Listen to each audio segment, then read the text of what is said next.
Welcome to RS English classes. Today I am going to solve English paper of BA second year. I have already solved 50 question in my last video.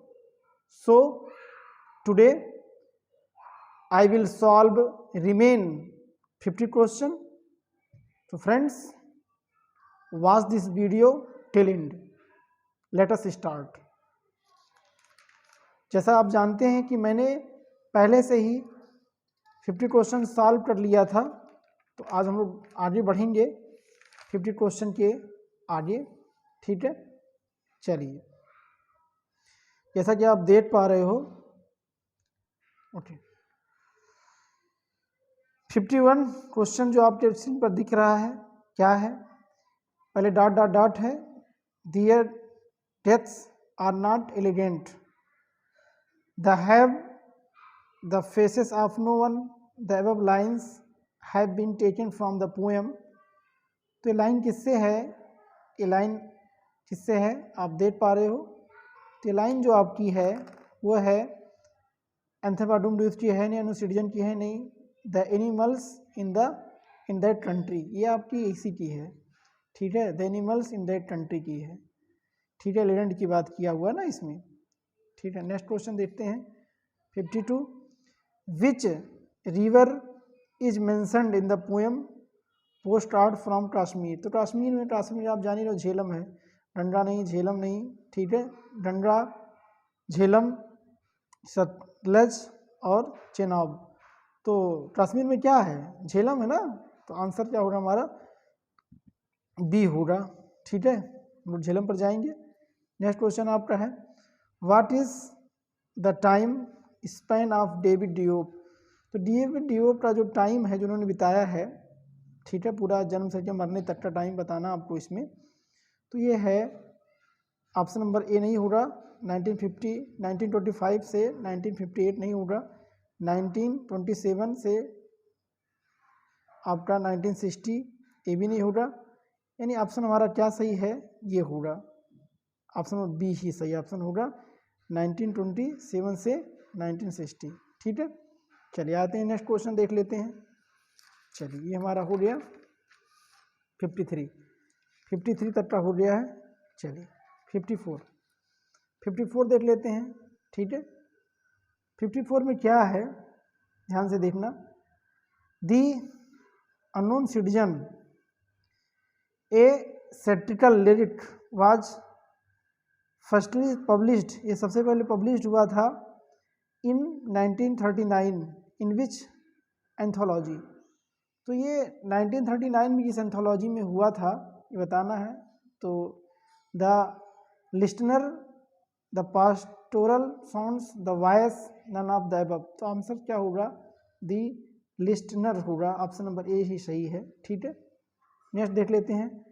Secret seven in the poem Brahma refers to, sacred seven जो Brahma poem में word use हुआ है किसे refer करता है, किसे बताता है, सेवन सीज को नहीं, सेवंथ स्काई को, सातवें आसमान को नहीं, सप्तऋषि को, हाँ यही ऑप्शन से सप्तऋषि की बात किया, सही ट्वीट किया हुआ है, सही है। आइए 56 को देख लेते हैं। हु इंटाइटल्ड, किसने कहा था Sarojini Naidu as the nightingale of India. उनको नाइटिंगेल ऑफ इंडिया किसने संबोधित किया था, नायडू जी को। तो पीटी जवाहरलाल नेहरू नहीं, महात्मा गांधी, आर.एन. टैगोर, ठीक है, जे.के. गोखले नहीं से, ऑप्शन होगा महात्मा गांधी ने कहा है। ठीक है, महात्मा गांधी के बारे में आप जानते हैं, इन्होंने कहा था करो या मरो, डू और डाई। ठीक है, तो महात्मा गांधी तो जान ही रहे हो आप लोग, क्या योगदान उनका है भारत के इतिहास में।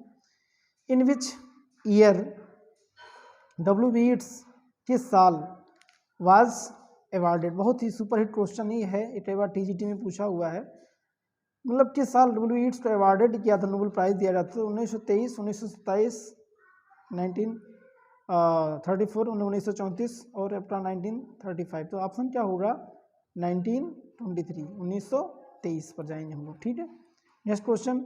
हु वाज निकनेम्ड, किसका नाम है सेज ऑफ कॉनकॉर्ड। तो सेज ऑफ कॉनकॉर्ड कहा गया जिसको फिल वर्किंग को नहीं कहा गया है, W.B. Yeats नहीं कहा गया, तो ऑप्शन क्या होगा, इमर्सन। इमर्सन को कहा गया, आर्नोल्ड इमर्सन को कहा गया है, जो कि अमेरिकन पोएट थे। विच वाज एटवुड्स फर्स्ट नॉवल, इनका पहला नॉवल क्या था? तो ऑप्शन देखते हैं यहाँ पर, द हैंडमेड्स टेल नहीं, और सरफेसिंग, द एडिबल वुमेन, और एलाइज ग्रेस है। तो ऑप्शन हमारा इसी होगा, यही है द एडिबल वुमेन। ठीक है, नेक्स्ट क्वेश्चन आ जाता है 61, हु इज कंसीडर्ड, किसे माना जाता है, to be the father, father माना जाता है आप पोस्ट इंडिपेंडेंट इंडियन वर्स। ठीक है, इंडियंस मतलब इंडिया के साहित्य में जानते हो किसे माना जाता है, और इन इंग्लिश में तो नसीम स्किल साहब, ए रामानुजन, आर.एन. टैगोर, और वैसे तो इंडियन है तो इसमें हम जाएंगे स्किल पर। ठीक है, नसीम स्किल को माना गया है। ठीक है, आ जाते हैं 62 पर आ जाते हैं। सरोजिनी नायडू जो है became the first women Indian governor, पहली भारतीय महिला राज्यपाल ऑफ विच प्रोविंस, बने किस राज्य की बनी? तो आंसर मैंने पहले ही बता दिया था, स्टेट बी, और ने पहले पार्ट में उन्हें बताया था। ठीक है, ये क्वेश्चन पूछेगा, पूछिए ऐसा कोई इतिहास का भी क्वेश्चन ही है। तो ये बनी थी हमारे अपने प्रदेश के, उत्तर प्रदेश की। ठीक है, और उत्तर प्रदेश के बारे में लोग जानते हैं, बहुत सी जानकारी आपको है। उत्तर प्रदेश की राजधानी क्या है, उत्तर प्रदेश का राष्ट्रीय वृक्ष क्या है, क्या जानते हैं? उत्तर प्रदेश राष्ट्रीय वृक्ष, राष्ट्रीय राजकीय वृक्ष, तो राजकीय वृक्ष क्या है आपका? अशोक है। ठीक है, आइए देख लेते हैं next question. T S. Eliot was awarded, इनको अवार्ड दिया गया था, नोबेल प्राइज कब दिया गया है? तो 1948, यही ऑप्शन सही है, 1948 1948 में दिया था। ये 56 पर नहीं जाएंगे, सब गलत है। ठीक है, नेक्स्ट क्वेश्चन आ जाते हैं। Anthem for doomed youth is, क्या है ये? आप ये पोएम स्टार्टिंग की पोएम है, बैलेड नहीं है, गाथा गीत होता है, सोनेट में 14 लाइनें होती हैं, ओड एपिक तो इसमें गिन सकते हैं आप, 14 लाइन की कविता को सोनेट बोलते हैं, उसमें 14 लाइन है। ठीक है friends, you can count. Next, the lake isles of Innisfree was influenced by Henry David Thoreau, क्या है? फ्रीडम पर है, गोल्डन ड्रीम पर है, वाल्डेन, तो ऑप्शन सी है, वाल्डेन पर है, वाल्डेन सही है। ठीक है, चलिए नेक्स्ट क्वेश्चन आ जाते हैं। यहाँ तक हमारा 65 तक हो गया है। ठीक है, 66, the name of the company in which, जहाँ नॉन सिटीजन वर्ड वाज, कहाँ काम करता था? ठीक है, तो स्टील कंपनी गलत है, सीमेंट कंपनी नहीं, एलटीडी नहीं है, और प्राइवेट बस ये एलटीडी नहीं, यही है फज मोटर्स, ऑप्शन नंबर डी सही, फज मोटर्स में काम करता था। ठीक है, इमली डिक्टेंसन बिलोंग्स टू, कहाँ से संबंधित है इनका बताना है। ठीक, क्या इनका पैराटाल क्या है? तो ये आपका ऑप्शन सही होगा, 1830 से लेकर 1886 तक, ये ऑप्शन सही होगा, ए पर जाएंगे हम लोग, बिल्कुल सही है। Poem Brahma is also known as, और किस रूप से जाना जाता है? Gentle soul, over soul, first soul, last soul, सही ऑप्शन बी होगा। ठीक है, ओवर सोल के रूप में जाना जाता है। Next, the first prime minister of India, Bharat के पहले प्रधानमंत्री P T Nehru had kept a book of close to him towards his later years even at his bed side table as he lay dying, तो ये उन्होंने किससे इनका बहुत क्लोज थे? वो थे रॉबर्ट फ्रोस्ट साहब, ये ऑप्शन सही होगा। ठीक है, डब्ल्यू बीट्स नहीं है, ऐसे नहीं। ठीक है, तो फ्रेंड्स आपको यदि वीडियो अच्छा लग रहा है कि हम आपके लिए मेहनत कर रहे हैं, तो आप चैनल को सब्सक्राइब करिएगा, लाइक करिएगा, शेयर करिएगा, इससे मोटिवेशन मिल सके। और मैं हमेशा प्रयास करता हूँ कि इंग्लिश से संबंधित हर तरह का competition level, speaking level, academic हर तरह का क्लास में देता रहता हूँ, क्योंकि ये चैनल ही इंग्लिश का है। आइए 70 पर आ जाते हैं। 70 क्वेश्चन हमारा क्या है? विच अमंग द फॉलोइंग, विच माने कौन सा होता है? उन्होंने बीच में the following is not compose by, Sarojini Naidu ने किसको कंपोज नहीं किया, तो द गोल्डन थ्रेशोल्ड किया है, वेस्टलैंड यही है। ठीक है, इसमें नहीं किया इन्होंने, the bird of time, broking which, सब इंटर किया हुआ है। द वेस्टलैंड को कौन भूल सकता है, बहुत बड़ी कविता है वेस्टलैंड। ठीक है, इन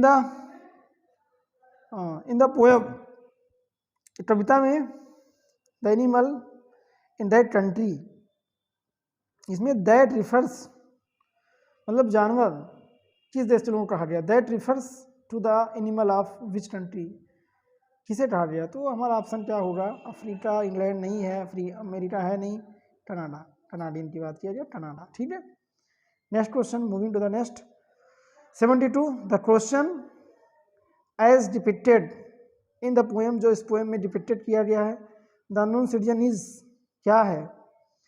तो अननोन सिटीजन में जो क्वेश्चन किया गया है, question as depicted in the poem the unknown citizen is abnormal, unnatural, absurd, uncommon. तो सही ऑप्शन क्या होगा? सी पर जाएंगे हम लोग। अब्सर्ड सही है, ठीक है, अब्सर्ड है, ठीक है। Next, moving to the next question, यहाँ देख लेते हैं 73 हमारे पास क्या है। हु प्रोक्लेम्ड, किसने प्रोक्लेम किया है? आई एम क्या? I am not concerned with poetry, मैं संबंधित नहीं हूँ पोएट्री से। माई सब्जेक्ट इज वार, मेरा सब्जेक्ट क्या है? वार रहा है। तो वार सुनते ही आपको समझ में आ जाना चाहिए, कोई और नहीं है। पहला पोएम जो आपका है एंथर पर डूम्ड यूथ के राइटर, इनका नाम है वाइल्फ्रेड ओमेन, यही सही ऑप्शन डी होगा।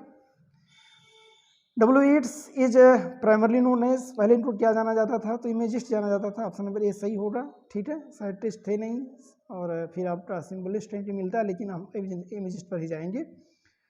When was T S. Eliot born, इनका जन्म कब हुआ था? तो सीधा सा आंसर पूछ लिया है तो भूल नहीं सकते।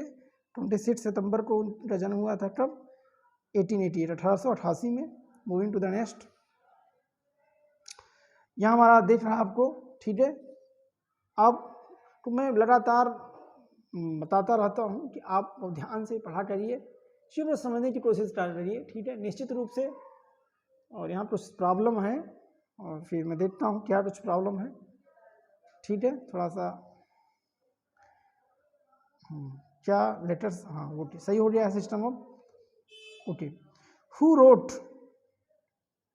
द पोएम, किसने लिखा है? The brain is wider than the sky, किसने लिखा हुआ है? तो इसको किसने लिखा है? एमिली डिकिंसन ने लिखा है, रॉबर्ट फ्रॉस्ट ने, आर.डब्ल्यू. इमर्सन ने, डेविड डियोप ने। तो brain wider than the sky बहुत खूबसूरत पोएम है एमिली डिकिंसन का, यही सही है, ठीक है। 77, who wrote the poem the gift out right, आसान सा पूछ लिया, रॉबर्ट फ्रॉस्ट का आंसर होगा, रॉबर्ट फ्रॉस्ट होंगे, ज़्यादा पढ़ना नहीं इसमें। रॉबर्ट फ्रॉस्ट अचीव्ड, इन्होंने क्या अचीव किया? इंटरनेशनल, अंतर्राष्ट्रीय रेपुटेशन, ख्याति in the field of poetry. He belongs to, कहाँ के रहने वाले? तो ये रॉबर्ट अमेरिका के हैं, ज़्यादा सोचना नहीं है, डी पर जाएंगे हम लोग। Next question, who is referred, किसे रिफर किया गया है? To by the title the flute player of Vrindavan. तो फ्लूट प्लेयर वृंदावन टाइटल किसे समर्पित किया गया है? तो कृष्ण भगवान को है। लॉर्ड कृष्ण अब जाएंगे, लॉर्ड राम दिया, ब्रह्मा दिया है, हो नहीं सकता, पोएटिस नहीं, तो लॉर्ड कृष्णा, ठीक है। नायडू जी ने लिखा हुआ है, कोई दिक्कत नहीं है। The flute player of Vrindavan जो है is a poem composed bye, इसको कंपोज किया है सरोजिनी नायडू ने, इसको कंपोज किया है। It is an example of, किसका एग्जाम्पल है? तो सीधी सी बात है, इरोटिक लिरिक है नहीं, सैटिकल है नहीं, पेसिमिस्टिक नहीं, आशावादी है नहीं, निराशावादी होता है, ठीक है, पेसिमिस्ट। तो डिवोशनल लिरिक, ये ऑप्शन से होगा, डिवोशनल है, समर्पित है, डिवोशनल लिरिक। हम लोग ऑप्शन नंबर डी पर जाएंगे। 81, point out the figure of speech in the line, बताना कौन सा अलंकार है? तो स्टिल मस्ट आई लाइक। अब नायडू जी कहती हैं I like a homeless bird, तो यहाँ तुलना किया है, ये जैसे इस पर कोई घर ना हो उस पक्षी की तरह से अपनी तुलना करी इन्होंने, तो लाइक लगा हुआ तो कोई दिक्कत नहीं है, सिमिली है, ठीक है, इसको कुछ सिमिली पढ़ते हैं। अब हमारे पास सिर्फ और सिर्फ 19 क्वेश्चन रह गए हैं, क्योंकि हमने 81 क्वेश्चन हल कर लिया है, ठीक है। Moving to the next, so I am going to turn the page, so wait for some time, okay. Listen इस पे 82 ए के रामानुजन रोट, इन्होंने क्या किया है? लिखा है। एंथर पर डूम्ड यूथ नहीं, पोस्ट आउट ऑन ट्रांसमिट नहीं है। द एक्सप्रेस नहीं, हिस्ट्री बिल्कुल सही, ऑप्शन नंबर डी है। What is the tone of the poem, what is the tone of the poem history, history का क्या टोन है, इसमें क्या बताया गया है? तो आपको समझ में आ चुका है, कोई दिक्कत नहीं है। रिलीजियस है नहीं, स्केप्टिक है नहीं, सेप्टिकल, हाँ सेप्टिकल हो सकता है, सेप्टिकल है भी, ठीक है, ऑप्शन नंबर सी पर जाएंगे, ठीक है। 84 क्या कह रहा है? द टू डॉटर्स, दो लड़कियां जो हैं, वन डार्क एक सांवली है, वन फिर एक सुंदर है। Unknown each to the other, अनजान है। These lines are taken from the poem, मैंने पहले बताया था ना कि आप हिस्ट्री में दो लड़कियां किस तरह से अपनी माँ के गले से जेवर और मतलब उसके यहाँ तक कि दांत में लगा हुआ वही केवल छोड़ती, बाकी नियर अबाउट पैर का जहाँ जहाँ भी सब कुछ जो भी था जेवर सब निकाल लिया था। उन्हें दर्द नहीं था, उनके मरने का उनको अफसोस नहीं था। तो ये है स्वार्थ। अब देखते हैं आज की दुनिया कैसी चल रही है, ठीक है। दूसरी तो उन्होंने यहाँ बताया है, तो देख लेते हैं क्या है। तो ये सीधे से हमने बता दिया ना, हिस्ट्री की है तो कोई दिक्कत नहीं है। तो हम लोग सीधे ऑप्शन में जाएंगे, सी पर हिस्ट्री ओरिजिनल लिखा हुआ है। 85 हु इज नोन एज, किसे जाना जाता है as a Bene Israel poet. Israel poet माने जाते हैं हमारे इस्किल साहब, नसीम इस्किल ने स्टार्किंग पोएम लिखा हुआ है, बहुत खूबसूरत पोएम है, ठीक है। नेक्स्ट आ जाते हैं 86 पर, हु इज बीटन, किसे काटा जाता है बाय द स्कॉर्पियन।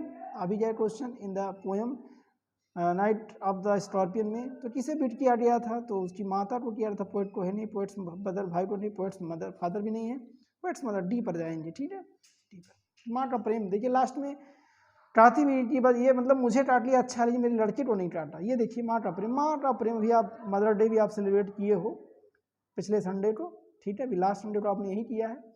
तो माँ का प्रेम बहुत ही क्या है, इमॉर्टल है, ठीक है।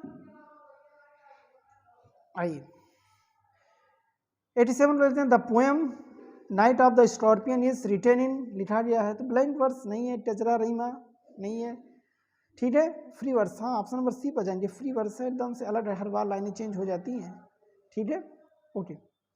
88 हु कंपोज्ड, किसने कंपोज किया the poem post art from Kashmir, तो कौन नहीं जान सकता इनका नाम आसानी से, नोएडी जी है नहीं, इसके साहब है नहीं, हाँ आगरा शाहिद अली जी ने लिखा हुआ है, बिल्कुल सही है।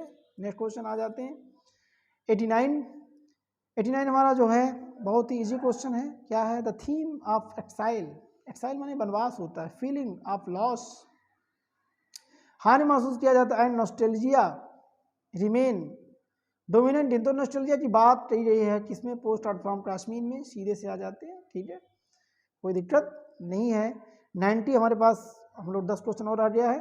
The animals in that country, जो जानवर थे उस कंट्री में, ठीक है, दैट कनाडा से लिया गया, is a very famous poem, it is composed bye, compose किसने किया है, कौन बोल सकता है, मार्गरेट, ठीक है, इन्होंने लिखा हुआ है मार्गरेट एटवुड, क्योंकि रॉबर्ट फ्रॉस्ट ने लिखा नहीं है, डेविड ड्यूक ने लिखा नहीं, इमर्सन ने लिखा नहीं है, कोई दिक्कत नहीं है। आप जब ये ऑब्जेक्टिव क्वेश्चन करिए, अगर जो आपको चारों ऑप्शन पता है, ठीक है, मान लो दो को नहीं पता, फिर भी जो 2-3 को जानते हैं, तो आप उनको आप एलिमिनेट करना सीख लीजिए, अलग करना सीख लीजिए, आंसर आपको खुद मिल जाएगा। Next Margaret Atwood is popular, ये पॉपुलर एज ए पोएट, एक कवित्री के रूप में, ठीक है, and novelist. Margaret Atwood belongs to, कहाँ की हैं, तो मार्गरेट एटवुड जो है ये कहाँ की हैं, देख लेते हैं, कनाडा, सही ऑप्शन कनाडा होगा, ठीक है। अफ्रीका है नहीं, अमेरिका है नहीं, ब्रिटेन नहीं, कनाडा, ठीक है। नेक्स्ट क्वेश्चन आ जाते हैं, द पोएम अफ्रीका। अफ्रीका जो है रिवील्स, क्या करता है, द पोएम अफ्रीका जो रिवील्स करता है द बिटर, मैंने कड़वा होता है, टेस्ट ऑफ लिबर्टी, ये अलंकार भी पूछा था, इसमें पैराडॉक्स बताया था। इट इज़ कंपोज्ड बाई, तो ये किसने कंपोज किया हुआ है, ठीक है, ये यही है, डेविड ड्यूक जी ने लिखा हुआ है। नेक्स्ट आप देख लेते हैं, अच्छा एटवुड के बारे में मैंने कहा ना, डेविड एटवुड, तो ये मतलब बहुत अच्छे लेखक हैं, ठीक है, और इनके बारे में आपको जानकारी होनी चाहिए, तो निश्चित रूप से जानकारी होनी चाहिए इनके बारे में, और होना भी चाहिए आपको। मैं जरा एक बार थोड़ा सा देख लेता हूँ, ठीक है, इनके बारे में, चलिए ठीक है। तो मार्गरेट एटवुड के बारे में जानकारी है, ये लेखिका है, लेखक नहीं लेखिका है, थोड़ा सा कन्फ्यूजन था तो मैंने इसको दूर कर लिया है, ठीक है। तो ये क्या है, ये लेखिका है, ठीक है। चलिए हम लोग आ जाते हैं, यहाँ तक हल कर चुके हैं, ठीक है। नेक्स्ट क्वेश्चन 93, आंधी क्या, ये देख लेते क्वेश्चन क्या है हमारे पास। हाँ, आंधी banks of the distant river, ठीक है, में किनारा होता है, डिस्टेंट में दूर, river, I have never know, मैं नहीं जानता हूँ, बट योर ब्लड फ्लोज, तुम्हारा खून इन इवेन, मतलब नसों में है, these lines are taken from, बस स्पष्ट है, ट्रीज की है नहीं, हिस्ट्री है नहीं, अफ्रीका सही है, ठीक है। What does the poet attack, what does the poet attack in the poem freedom, क्या अटैक किया है? तो उन्होंने फेमिनिज्म की बात की नहीं, रिलीजन की बात की नहीं है, माइनॉरिटी की बात की नहीं, तो उन्होंने कॉलोनिज्म पर अटैक किया है, मतलब उपनिवेश होता है, ठीक है, अंग्रेजों का हर जगह उपनिवेश था, ठीक है, जिस पर वो शासन करते थे, ठीक है, वहाँ से कच्चा सामान ले जाते थे और उन्हीं के हिसाब से पूरा देश चलता था। भारत भी अंग्रेजों का गुलाम था, उन्होंने अंग्रेज वालों ने यहाँ उपनिवेश स्थापित किया था, ईस्ट इंडिया कंपनी की स्थापना हुई थी, कौन भूल सकता है, 1600 में। तो moving to the next page, यहाँ देख लेते हैं 95। हमारे पास अब 5 क्वेश्चन से 6 क्वेश्चन और हैं, 5 क्वेश्चन ही हैं, ठीक है। आई ग्रो ओल्ड, ठीक है, मैं बूढ़ा हो रहा हूँ, I grow old, I shall wear, मैं पहनूंगा the bottom of my trousers, trouser मैंने जान ही रहे हो, बड़ा वाला पैजामा होता है ट्राउजर्स। अच्छा, ट्राउजर्स हमेशा लिखा जाता है क्योंकि ये जब 2 फलक होते हैं तो उसमें जैसे आपका सॉक्स होता है, ठीक है, शर्ट्स होता है, इसमें 2 फलक होने चाहिए। तो rolled, these lines are compose by, इसको कौन भूल सकता है भाई, प्रूफ्रॉट साहब को, तो ये टी.एस. इलियट ने कंपोज किया है, लव साउंड ऑफ जिलेफर प्रूफ्रॉट का है। हु एमंग द फॉलोइंग, इसके बीच में हैज कंपोज द पोएम, किसने किया है, कंपोज किया है द एक्सप्रेस, तो स्पेंडर साहब हैं, कोई दिक्कत नहीं है, ज़्यादा पढ़ने की आवश्यकता नहीं है, ठीक है। What is the theme of the poem, the let of spirit, का थीम क्या है, तो जाहिर सी बात है शहर छोड़ के जाता है प्रकृति में, तो जाहिर सी बात है रिटर्न टू नेचर ही ऑप्शन सही होगा, रिटर्न टू होम होगा नहीं, रिटर्न टू लेक होगा नहीं, रिटर्न टू लव हो नहीं सकता। 98 पर आ जाते हैं, according to the let of spirit के अनुसार द पोएट फाइंड्स, पाता है, इवनिंग फुल ऑफ, वहाँ की संध्या भरी रहती, किससे, साउंड से भरी रहती, लाइट से, सिटी नॉइस से, क्राउड से, क्राउड तो छोड़िए तो गया था वहाँ पर शांति पाने के लिए गया था प्रकृति गोद में, तो वहाँ क्या देखता है, लिनेट, एक पक्षी है, लिनेट्स विंग, कि मतलब शाम को लिनेट नामक पक्षियाँ उड़ती हैं, तो उनका पंख देखता है, झुंड झुंड में जाती हैं, ठीक है। ऑप्शन नंबर डी सही होगा। इन द पोएम 99 पर हम लोग आ रहे हैं, in the poem the love sound of जेल फ्रॉट द ओवरवेलमिंग, कौन व्यक्ति ओवरवेलमिंग मतलब बड़बड़ाता है, ठीक है। क्वेश्चन स्टैंड्स फॉर, किसके लिए आया हुआ है, कि बार बार कन्फ्यूज रहता है, तो कोई नहीं, हमारा हीरो जो है प्रूफ्रॉट लव प्रपोजल, तो सोच नहीं पाता, बार बार सोचता है कि प्रपोज करूँ, लेकिन सोचता है कि नहीं रिजेक्ट ना कर दे, ठीक है, बार बार सोचता मैं बूढ़ा हूँ, वो यंग है, कहीं ऐसा ना हो कि वो रिजेक्ट कर दे, या सोच करके हमेशा प्लान कर, आपस में ही हमेशा सोचता रहता है, अपने में ही सोचता रहता है, लेकिन लास्ट में कर भी नहीं पाता, ठीक है। तो ऑप्शन नंबर यहाँ पर बी सही होगा, लास्ट, ठीक है, लास्ट क्वेश्चन, ये पेपर का लास्ट क्वेश्चन है 100। तो इस तरह से हमने बीए सेकेंड ईयर का इंग्लिश का पेपर का पूरा 100 क्वेश्चन हल कर दिया है। 50 क्वेश्चन आपको मेरे पहले पार्ट में मिलेगा, ठीक है, और 50 क्वेश्चन मेरे पार्ट 2 में मिलेगा, और मिला सकते हैं आप इसमें, और अपने क्वेश्चन को आप सही कर सकते हैं, देख सकते हैं, चेक कर सकते हैं कि हमने कितना सही किया है, ठीक है।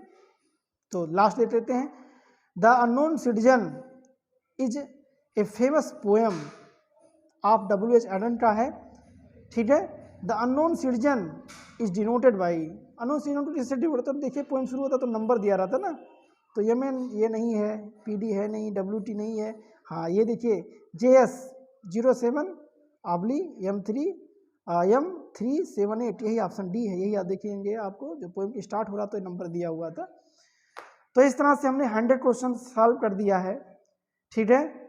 तो बस आज के लिए इतना ही, और आशा करता हूँ कि आपको इसका लाभ हुआ होगा, और मैं हर बार की तरह से इस बार फिर मैं आपसे सिर्फ एक ही चीज़ कहना चाहूँगा कि यदि आपको यह वीडियो हेल्पफुल लगे तो आप हमारे चैनल RS इंग्लिश क्लासेस को सब्सक्राइब करिए, उसको शेयर करिए ग्रुप में, अपने फ्रेंड्स में जगह जगह शेयर करिए। एक बात बता दें भी आपको कि जिन बच्चों को यदि BA की कोचिंग करनी है इंग्लिश की तो कर सकते हैं, ठीक है, हमारा नंबर आपको मिल जाएगा, ठीक है, आप जाएंगे इस वीडियो के डिस्क्रिप्शन में तो आपको मिल जाएगा, आप फ़ोन कर सकते हैं। और निश्चित रूप से चूँकि इंग्लिश लिटरेचर है, टफ होता है, और अभी से अपने आप को स्ट्रांग करेंगे तो निश्चित रूप से आपके मार्क्स अच्छे आएंगे, ठीक है। तो आप संपर्क कर सकते हैं। तो फ्रेंड्स, इन्हीं शब्दों के साथ मैं इस वीडियो को समाप्त करना चाहूँगा। हाँ, दोनों पार्ट जरूर देखिएगा क्योंकि 2 पार्ट्स में मैंने बनाया है, पार्ट 1 पार्ट 2, ठीक है, दोनों देखेंगे, निश्चित रूप से आपको इससे लाभ होगा। सो एक बार मैं फिर से कहना चाहूँगा, thanks a lot for watching my videos, thanks a lot, thank you very much.